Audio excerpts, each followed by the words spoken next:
The early morning fog clung to the stone walls of the convent, casting long, delicate shadows on the narrow paths between the rows of ancient oak trees. Isabella stood near the entrance, a soft breeze tousling her simple habit as she looked out into the mist. It was her first day at the convent, and already she felt as though she had stepped into another world, one that was both comforting and suffocating. The quiet of the place was a sharp contrast to the bustling life she had left behind, but it was exactly what she needed. At least that's what she kept telling herself. The weight of her decision to join had been heavy for weeks.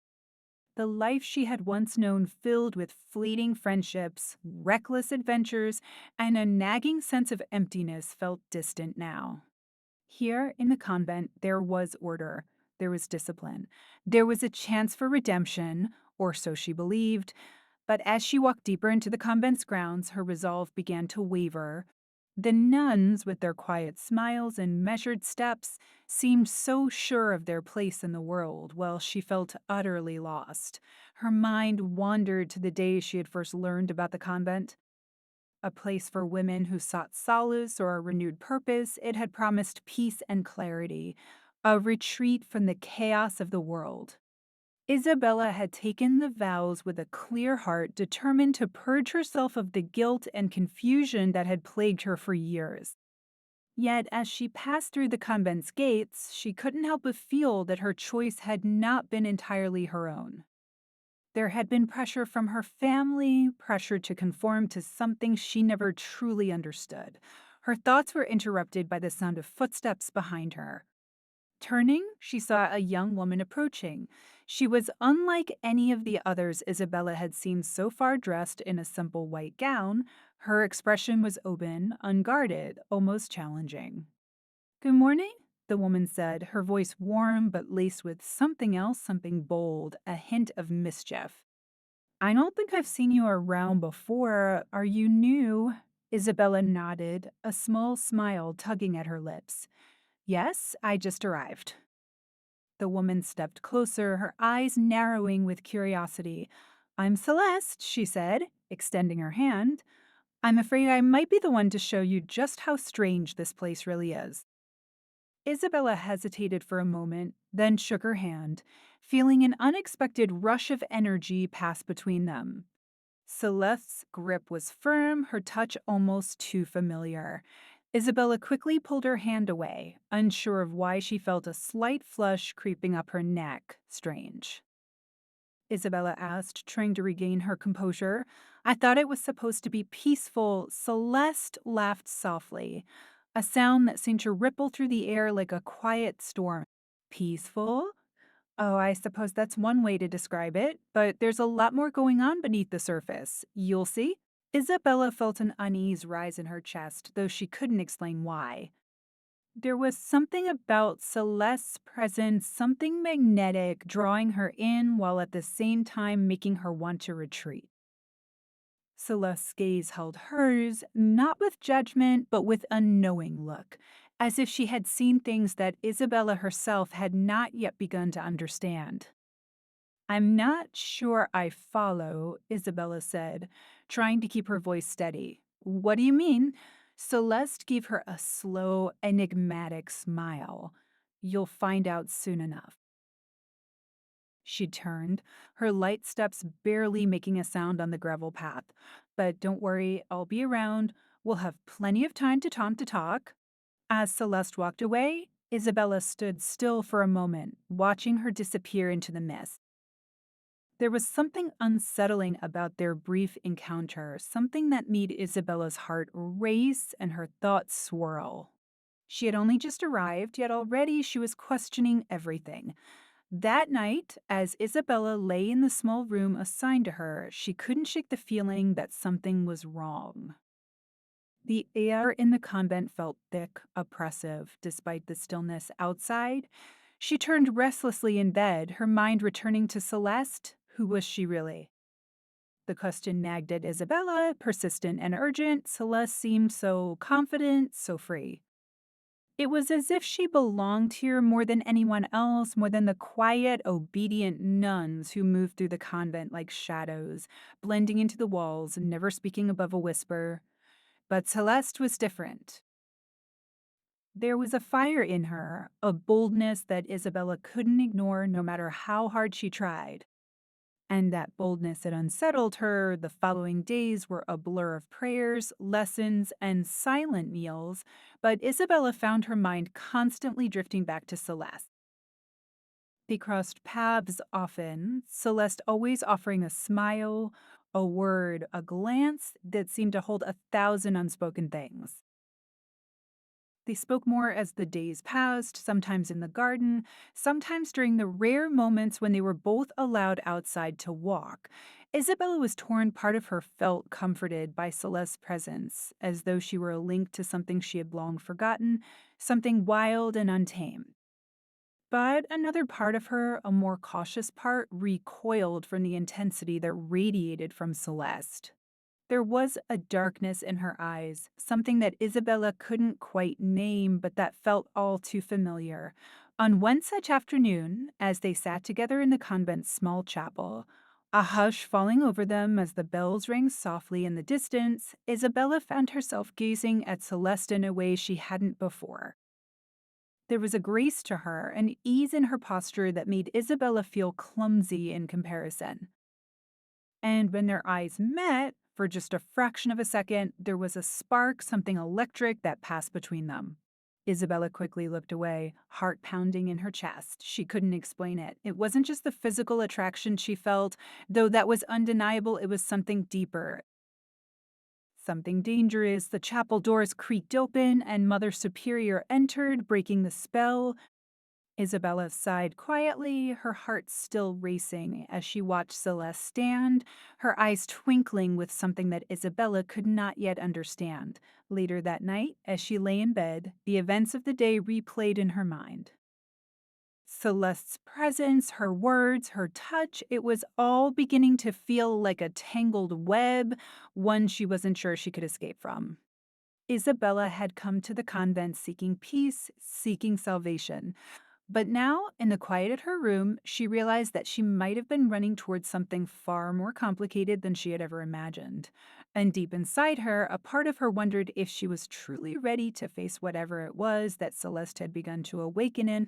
The days in the convent in her the del hithent, but the air del hithent, but the air betum to her. Despite the quiet, controlled environment that surrounded them, a storm brewed within the walls, one that neither of them could fully control or escape. As the weeks passed, Isabella found herself both drawn to and repelled by Celeste, her emotions tangled and raw. The pull she felt was magnetic, like the quiet hum of a distant thunderstorm, always there, building, waiting for the right moment to erupt. Celeste, on the other hand, seemed entirely at ease with the tension that simmered between them. She was everywhere, her presence undeniable in every space Isabella occupied. There were stolen glances during Mass, fleeting touches when their hands brushed while passing prayers or books. Celeste never spoke openly about the unspoken bond between them, but there was always a certain weight to her silences, heavy with expectation, thick with what was left unsaid. Isabella had learned by now that Celeste was not a woman who could be easily understood. The other nuns looked at Celeste with a mix of reverence and caution, as though they could sense her wildness, her disregard for the strictures of their sacred lives. There were whispered conversations behind closed doors, occasional glances exchanged when Celeste wandered into the room. Some of the older nuns regarded her with suspicion, as though they knew the dangers that lurked beneath her beauty and charm, but Isabella, ever the curious soul, couldn't bring herself to be afraid. The desire to know more, to understand the enigma that was Celeste, pushed her forward deeper into the labyrinth of their connection. Still, there was a certain unease in her heart. Celeste's eyes, those dark, penetrating eyes, held secrets that made Isabella feel small, as if she were standing on the edge of a precipice, unsure whether she would fall or fly. One afternoon, as Isabella sat in the garden, absently tracing the outline of a flower with her fingers, she saw Celeste approaching. There was something in her step, a purposeful confidence that always made Isabella's pulse quicken. Today, Celeste's smile was more playful, as if she knew something that Isabella didn't. As she stepped in front of her, the silence stretched out between them, heavy and charged. "You seem distracted, Isabella," Celeste said, her voice low and teasing.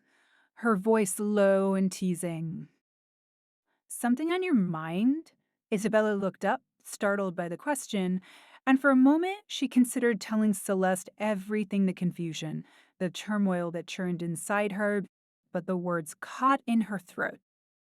It wasn't just confusion she felt, it was fear, a deep, visceral fear of what Celeste might make her feel, of what she might become if she allowed herself to fall into the space between them. "I'm just thinking," Isabella replied, her voice betraying more than she wanted to reveal. Her voice betraying more than she wanted to reveal. And for a heartbeat, Isabella got to breathe out. "About what?" she whispered, her breath warm against Isabella's skin. The words stuck in Isabella's throat. She couldn't say it, not yet. Instead, she found herself answering with a question of her own. "Why are you here, Celeste? What do you want from me?" For the first time, Celeste's expression faltered. Her eyes flashed with something darker, something deeper than the carefree charm she usually wore. There was a shift in her posture, a tightening of her jaw before the smile returned, though it didn't quite reach her eyes. "I want nothing," she said softly, but there was an edge to her voice. "I am here for the same reason as you, to find something I lost. To be free." Isabella could feel the weight of her words, a pull towards something she couldn't fully grasp. It felt like a warning, but also an invitation. To what? Isabella wasn't sure, but it didn't matter. The thought of turning away from Celeste seemed impossible, as if her very presence had become an unspoken need. That night, when Isabella lay awake in her small room, the silence around her seemed deafening. Her thoughts raced, churning with everything Celeste had said, with everything she had done. Her mind replayed their moments together, the stolen looks, the soft touches, the quiet promises in Celeste's eyes. But it wasn't just Celeste's actions that haunted her. It was the way she made Isabella feel like she was on the edge of something dangerous, something forbidden, and yet she couldn't look away. Every encounter with Celeste left her breathless, torn between the impulse to run and the need to stay. The next morning, Isabella couldn't bring herself to face the convent's routine. The usual prayers, the slow procession through the halls, they all felt meaningless, like empty rituals that offered no solace. Instead, she found herself wandering the grounds, walking aimlessly as the sun rose higher in the sky. She needed space to think, to breathe, to escape the suffocating hold of the convent. That's when she saw Celeste again. She was standing by the large oak tree at the far end of the garden, staring out over the rolling hills that stretched into the distance. The sight of her there, so still, so distant, made Isabella's heart race. She wanted to speak, to ask what was going through her mind, but the words seemed lost. Instead, she approached slowly, as if moving towards something inevitable. Celeste turned at the sound of her footsteps, her expression unreadable. For a moment, there was only the sound of the wind rustling through the trees. Then Celeste spoke. "Isabella, you can't keep pretending that you don't feel it," she said, her voice cutting through the quiet like a blade. "You can't pretend that this," she gestured between them, her eyes never leaving Isabella's, "doesn't matter. Because it does." Isabella's breath caught in her throat. "I don't know what you mean," she whispered, though she knew exactly what Celeste was talking about. Celeste took a step closer, her presence overwhelming. "Don't lie to yourself. You know exactly what I mean. You've felt it too, haven't you? Haven't you? The pull, the connection, the danger. Isabella's heart pounded, but she didn't answer. She didn't have to. The truth was clear between them. Even if neither was ready to admit it out loud, Celeste reached out, her hand hovering just inches from Isabella's arm. "This is just the beginning, Isabella," she said softly, her voice laced with something dark, something that made Isabella's blood run cold. "You can't walk away from it. Not now." Isabella wanted to pull away, to run back to the safety of her room, but she couldn't move. Celeste's words had planted a seed of doubt in her, one that twisted and grew, burrowing deep within her chest. She was no longer sure what she wanted or what she was willing to risk, but as Celeste's fingers brushed her arm, Isabella knew one thing for certain. Whatever path she chose now, it would lead her into uncharted territory. And she was already too far in to turn back. The days that followed felt like a slow descent, each moment with Celeste both a promise and a punishment. Isabella couldn't escape the tension that wrapped around her heart whenever their eyes met. She tried desperately to focus on her duties, to retreat into the routine that had always brought her comfort. But Celeste's presence was a shadow that loomed over everything, always just out of reach, but never truly gone. It was as though her thoughts no longer belonged entirely to herself, but were somehow shared, borrowed, sometimes even stolen by Celeste. The unspoken bond between them deepened, uninvited yet undeniable. Each encounter, however small, left Isabella unsettled, as though she were walking a tightrope between two worlds. In the chapel, during prayers in the quiet corners of the convent, she could feel Celeste's eyes on her, watching her every move, reading her thoughts before she even spoke them. She began to fear that nothing she did was truly her own anymore, that everything had already been predetermined by the force that Celeste had become in her life. One afternoon, when the convent was unusually quiet, Celeste appeared at Isabella's side in the garden again. Isabella had just finished her chores and was sitting under the shade of a tree, seeking solace in the solitude. She hadn't expected to see Celeste today. Their meetings had always felt like accidents, unexpected encounters that seemed more like fate than coincidence. "You're lost in thought again?" Celeste remarked, her voice soft but sharp enough to cut through the silence. "Do you think you're the only one who feels this pull?" Isabella looked up, startled by the question. There was something in Celeste's tone that sounded less like a question and more like a challenge. "What pull?" she asked, trying to keep her voice steady, though her heart was racing. "The one we can't ignore," Celeste replied, taking a step closer, her eyes locking with Isabella's. "The one that's been growing between us? You feel it too, don't you? The need to understand, to be close to me." Isabella's breath caught in her throat. She knew what Celeste was talking about. The air between them had shifted, had thickened over time with something heavy, something neither could name but both knew was there. She had tried to convince herself it was nothing more than an infatuation, something she could ignore, something she could bury beneath her vows.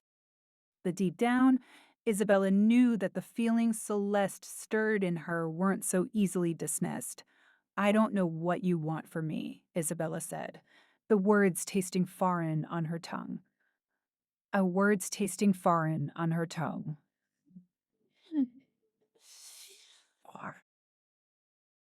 She hadn't intended to say them out loud, but they slipped from her lips before she could stop them. Celeste smiled, but it wasn't the teasing smile Isabella had grown accustomed to.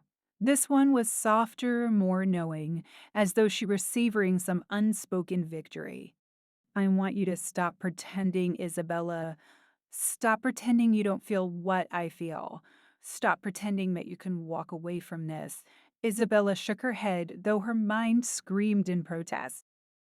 She didn't want to feel this way, didn't want to be consumed by this strange growing need for Celeste.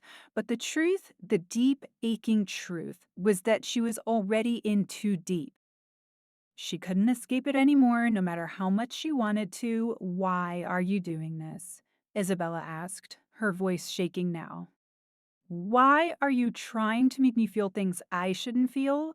Why are you so determined to make me follow you down this path? Celeste didn't answer right away. She simply stood there, her gaze intense, unblinking. And in that moment, Isabella realized that Celeste had already known the answer. She wasn't trying to make Isabella feel anything. She had already seen it in her, already known the truth that Isabella herself had been too afraid to admit. Because we're meant to be this way, Celeste said, her voice low but certain. Because this is who we are. You've always known this. I've always known this. And now it's time to stop running from it. The words hung in the air between them, heavy and suffocating. Isabella wanted to deny them, wanted to argue, to reject the impossible truth that Celeste was laying before her. But deep down, she knew that Celeste was right. The pull between them was undeniable. It had always been there, lurking beneath the surface of everything they did, everything they said. Still, Isabella couldn't bring herself to fully accept it. She wasn't sure what it would mean if she did. What kind of life would it lead to? What would her vows mean then? What would her place in the convent mean if she chose to embrace what Celeste was offering her? But before she could say any of this, Celeste reached out and gently cupped Isabella's cheek with one hand. The touch was soft but firm, as though she were grounding Isabella in the present moment. You don't have to say anything, Celeste whispered. I already know. But I want you to understand something. This is no longer about choice. This is about necessity. The word hung in the air like a finality, a statement that couldn't be undone.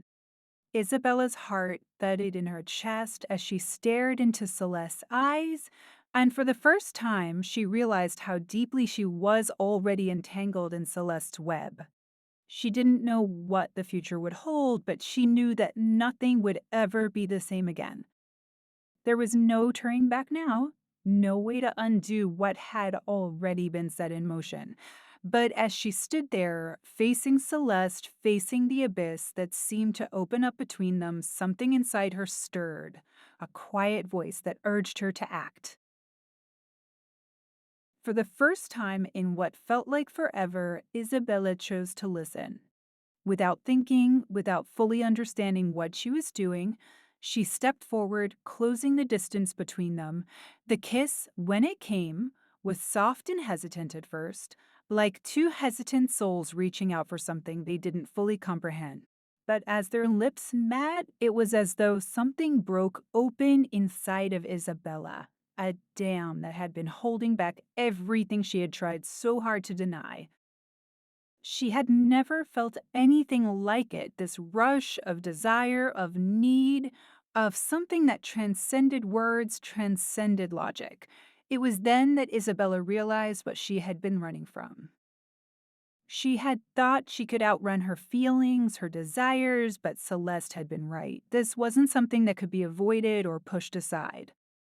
This was who they were, and nothing would ever be the same again. When they finally pulled apart, both breathless, Isabella's heart raced with a mixture of fear and exhilaration. She couldn't believe what had just happened, but she also couldn't deny the truth of it. There was no going back. This was only the beginning. And no matter where this path led, she knew one thing for certain: it would change everything. The days that followed felt like a hurricane waiting to hit. Isabella's heart, once calm and steady in its devotion to the convent, now raced with each passing moment, each stolen glance at Celeste. There was no denying the growing bond between them. It was electric, unpredictable, and dangerous. And in the midst of it, Isabella felt herself both pulled toward Celeste and pulled apart from herself. Each time they were together, it was like they were tearing down the walls of a life she had once believed to be hers. But the more they came together, the more she lost herself in Celeste's gaze, in her touch, in the temptation of something forbidden. There were whispers in the convent. Subtle at first glances exchanged behind veils, hushed conversations that stopped when Isabella entered the room. It was as if the air had thickened, charged with something others could sense but dared not speak. But there were no words spoken directly to her. The silence was louder than anything. Isabella began to feel trapped in her own skin, suffocated by the weight of the secrecy she could no longer bear. It was as though every day brought her closer to a precipice, and she was teetering on the edge, unsure whether to jump or to retreat back to the safety of her old life. But she couldn't retreat. Not anymore. Not after what had happened in the garden. The first confrontation came when Sister Margaret, the elder nun who had taken a special interest in Isabella since her arrival, invited her for tea. Isabella hesitated. Sister Margaret's eyes were sharp, always observing, always knowing more than she let on. It was clear that she had noticed the change in Isabella's demeanor, the way her thoughts seemed scattered, her gaze unfocused. Isabella, Sister Margaret, began softly as the two sat across from each other in the modest sitting room, the light from the afternoon sun spilling through the window. I've been watching you lately. You've seemed preoccupied, more distant than usual. Isabella swallowed hard, the weight of her secret pressing against her throat. She couldn't tell her. She couldn't admit to what was growing between her and Celeste. But the words unbidden surged up anyway. I think something is happening. Something I can't control. Sister Margaret's expression softened. We all face moments like that, temptations, doubts. The path of faith is not always a clear one, but it's important to remember that we are here for a reason. We are here to serve something greater than ourselves. Whatever it is that's drawing your attention, I urge you to focus, Isabella. To remember why you came here, but her words only deepened Isabella's turmoil. She could feel Celeste's presence in the room with them, even though the other girl wasn't there. It was like the shadow of their bond had taken on a physical form. Celeste had become an ever present force in Isabella's life, and the more Sister Margaret spoke of duty, of faith, the more the walls seemed to close in. Later that night, Celeste came to her. It was always when Isabella was alone that the temptation to seek Celeste's company grew too strong to resist. They had started meeting in secret, their stolen moments feeling more like a rebellion than a romance. Every touch, every kiss, every whispered word was an act of defiance against the vows they had taken. They were breaking something inside themselves with each passing day, and Isabella felt it deeply. But there was a freedom in it too, an exhilarating sense of release from the constraints of the life she had known. That night, Celeste was different. Her eyes were darker, more intense. There was a look in her gaze that sent a shiver down Isabella's spine, an energy that felt almost predatory. As they sat together in the quiet of the convent's dimly lit hallway, Celeste spoke in a low, urgent tone. We can't keep doing this, Isabella.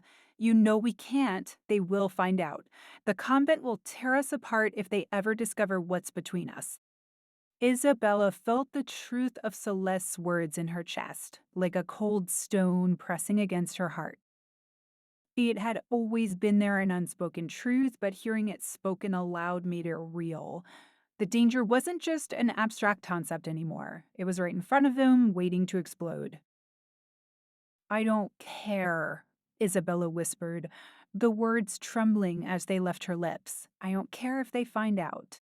I don't care about the convent, about my vows, about anything.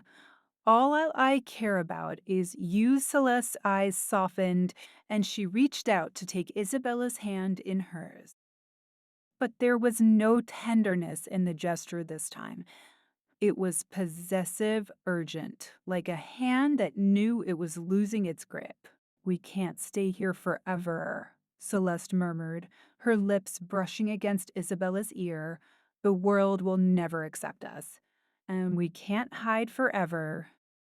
The words echoed in Isabella's mind as she lay in her bed later that night, her thoughts a whirlwind of confusion and fear. She wanted to run away with Celeste, to leave everything behind. She wanted to escape this place, this life, and live for only one thing, their love for only one thing, their love.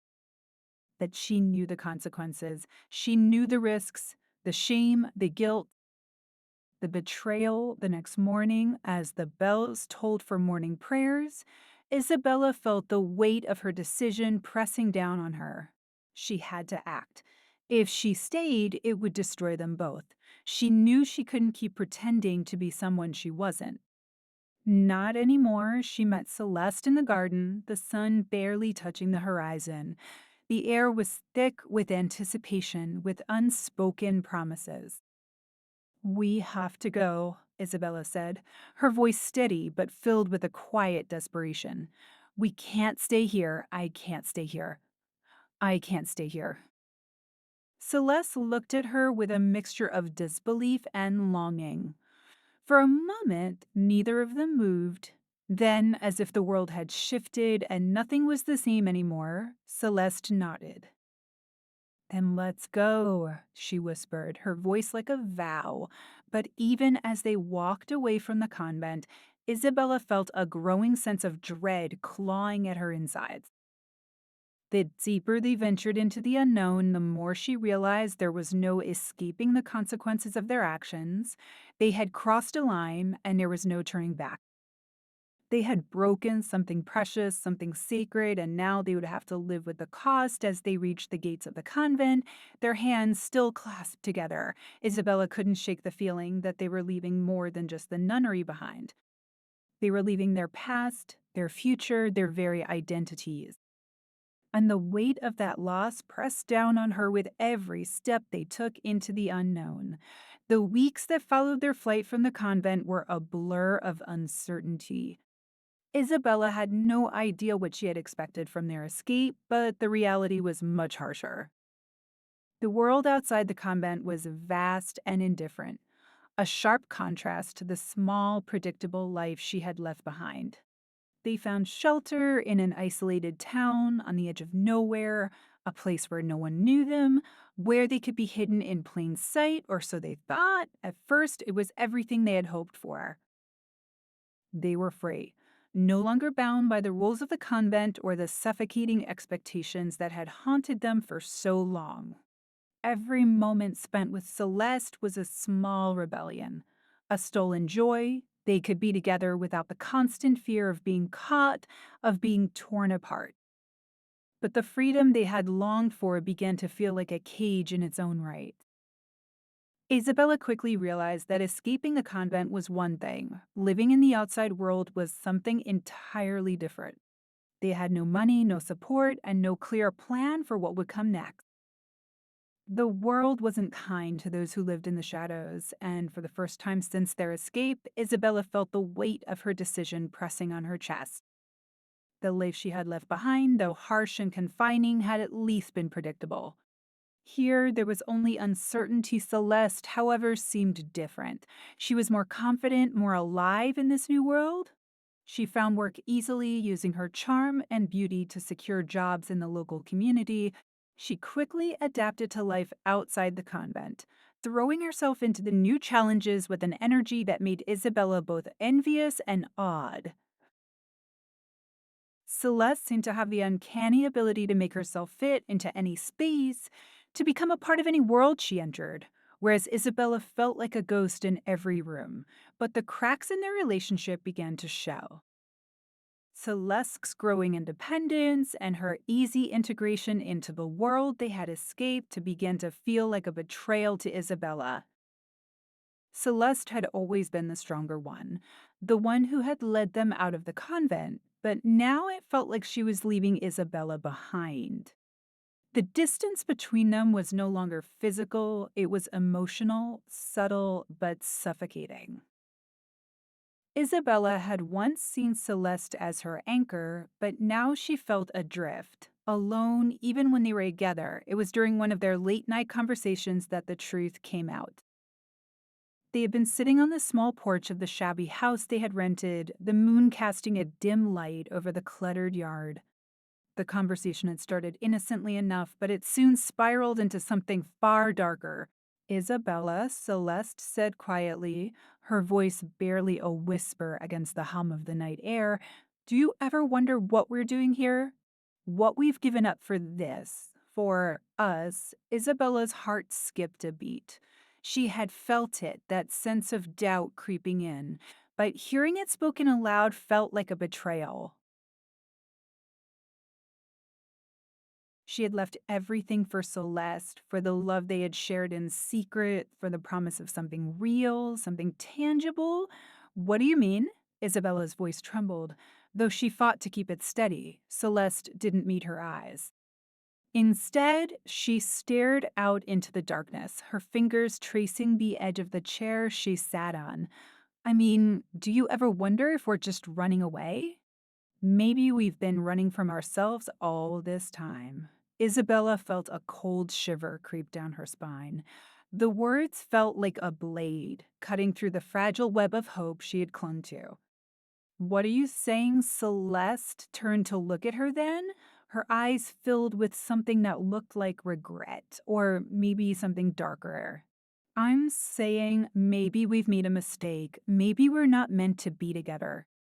Maybe we've fooled ourselves into thinking this is love when it's just escape, the silence between them stretched out, thick and suffocating. Isabella's heart pounded in her chest as she processed Celeste's words. This was what she had feared the most, the realization that everything she had sacrificed for, everything she had given up, was nothing more than a mirage. No, Isabella's voice was firm, though the doubt gnawed at her insides. No, we're not just running. This is real. This is everything. But even as she spoke the words, she realized how fragile they sounded. Everything she had done, everything they had done, seemed to unravel with each passing day. The world was closing in on them, and the love that had once burned so brightly now felt like a shadow of what it had been. As the days wore on, the tension between them grew. Isabella tried to hold on to the hope that they could make it work, but Celeste's distance was becoming too much to bear. They argued more frequently, their once passionate moments of closeness now replaced by silence or cold indifference. Celeste's laughter no longer felt like a balm for Isabella's soul. It felt like a reminder of everything slipping through her fingers. Then one evening, it all came to a head. Celeste had been distant all day, lost in her own thoughts, and Isabella couldn't bear it anymore.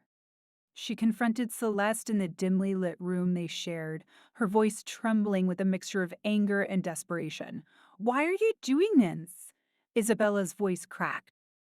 Why are you pulling away from me? Celeste stood, her back to Isabella, her arms crossed tightly across her chest. Because I don't know what this is anymore, Isabella. I don't know if I can keep pretending. I don't know if I can keep living a lie. Tears welled up in Isabella's eyes, but she refused to let them fall. Please don't do this. I can't lose you. Not after everything, but Celeste didn't look back. The finality in her voice was unmistakable. You already have. And just like that, everything shattered. The life they had built together, the love they had shared, crumbled under the weight of their own doubts and fears. Isabella stood there frozen, unable to move as Celeste walked out of the door and into the night, leaving behind only the echo of the words that had torn them apart. In the days that followed, Isabella felt like a ghost of herself. The world around her was muffled, distant. She had lost Celeste, not just the girl she loved, but the very part of herself that had believed in the possibility of love, of freedom, of something more. Now she was left with nothing but the hollow ache in her chest, the memory of what could have been, and the painful truth that some things were never meant to be.